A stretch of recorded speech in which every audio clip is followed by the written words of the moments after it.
Okay, so we're now working towards completing our ebook. We've got ChatGPT helping us create a finished version of the text. And before we get to the formatting of that ebook, what we need is an attractive cover for it. So we're going to go to Canva. We're going to be using the free version of Canva. Yes, there are upgrades if you want them, but we're just going to go with the free version of Canva. And you will have a template shared folder, access to that. As with everything, please work with copies of the templates, because if you mess the templates up, then unfortunately it'll take you a while to sort of recreate them. So I've created them here to save you some time. What we're going to go with is the template ebook cover 2D. And as always, click the little dots and make a copy. So this is the copy of the cover that we're going to be working with. So I've opened it up here, and all it is this is the size of the PNG or image that we need in order to make attractive ebook covers. So I've pre-formatted that for you. Move over to the left hand side and you'll see at the top here we've got designs. Click on designs, and then in the box above type in a theme. Now for speed I've just put in digital marketing ebook, and basically it just gives you a long list of possible templates that you could use. Now beware that those with the little gold crowns on are pro versions, so you'd need to have a paid version of Canva to use those.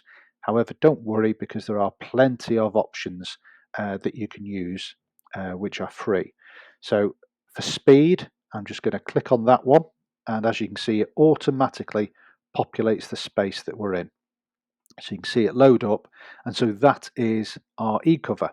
Now you may want to change aspects of this, and I don't pretend to, or I'm not going to go through any great details in how to use Canva. If you want more detailed information on Canva, then by all means download the Mastering Canva Basics workbook that I've included in your package. However, as you can see, as I mouse over, certain elements will be highlighted. So if you want to change, so let's say, the name of the actual what's written here, so we've got social media influencer. Perhaps you just want to make it, let's say, um, digital marketing blueprint. I apologize for my archaic two-finger print typing abilities, and then you can change that however you want. So if you don't like become a, you can just highlight it and delete it, and then perhaps you want to move this around. Perhaps you want to change the print, the actual font, so you can highlight it, come over to here where it says Montserrat. That's the type of font that it is. Perhaps you want it to be, I don't know what Roxburgh CF is, but we'll click on that, see what that looks like. And you might want to change the color of the font. Let's go for red. I don't know why you would want red, but there you go.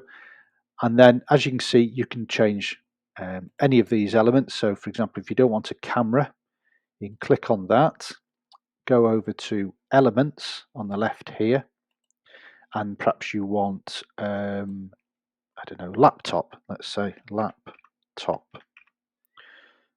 Click enter, and what it will now do is give you elements which are related to laptop. So you might want to look for, in the graphics section here, click see all, see if there is a similar patterned version of what's here, but in a laptop version. And again, I don't necessarily really want to sort of waste a great deal of time of going through this. It's basically just giving you an understanding of how it works. There we go, look at that. Let's go with that one. So we'll click on that. You can see it appear here. So we'll highlight the camera, get rid of the camera, we'll grab this, and we will hopefully drag it into space, into the right space, shrink it down. It's not ideal, and if we want to angle it, perhaps we want to angle it like that, I don't know. But there you go. So there, we're happy with our front cover of our document, of our ebook. So once you are happy with that, come up to the top here where it says share, click on the share button, Then we're going to click on download because we need a 2D version of our book, and make sure in this drop down box that it says PNG. You'll get different options, but it's PNG that we're after. And then once you've got that, click download. Just do that again. PNG download. And then it'll take a couple of seconds just to render and then upload to your computer. So once you've done that, we'll then move on to the next section, which is creating your 3D version of your ebook.